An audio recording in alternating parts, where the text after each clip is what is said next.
आयोजित शैक्षणिक साहित्य वाटपाच्या कार्यक्रमाचे अध्यक्ष आदरणीय आपल्या मुक्रामत पोलीस स्टेशनचे API चव्हाण साहेब, व्यासपीठावरील सर्व सन्माननीय व्यक्ती, तसेच उपस्थित सर्व गुरुजन वर्ग आणि गावातील सर्व प्रतिष्ठित आणि विद्यार्थी मित्रांनो, आणि त्यांनी जे काही काम आपल्या गावामध्ये पूर्वीच्या काळात केलेलं आहे, मला वाटतं 1940 वर्षापूर्वी, साधारण 40 वर्षापूर्वी त्यांनी आपल्या गावातल्या मंदिरासाठी स्वतःहून पुढाकार घेऊन मंदिर निर्माणाचं काम, अनेक अडचणीतून मार्ग काढून मंदिर केलं निर्माण. त्यानंतर रावणकोळला तरी स्वतःचं शब्द दिल्यामुळं स्वतःचे अडचणीतून सुद्धा, तेव्हा आर्थिक अडचणी भरपूर असताना सुद्धा त्यांनी स्वतःचे पैसे घालून शब्दाला जागून त्यांनी स्वतः अडचणीतून रावणकोळला स्वतःच्या पैशातून एक मंदिराचं निर्माण केलं साहेब त्या काळात.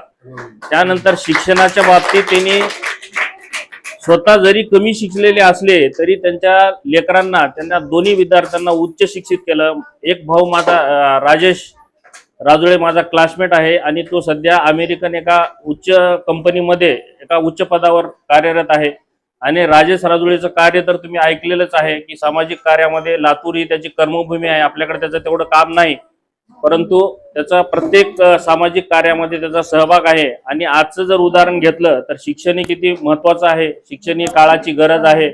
शिक्षण हे वाघिणीचं दूध आहे. अंधारातून प्रकाशाकडे नेणारं शिक्षण हे महत्त्वाचं आहे.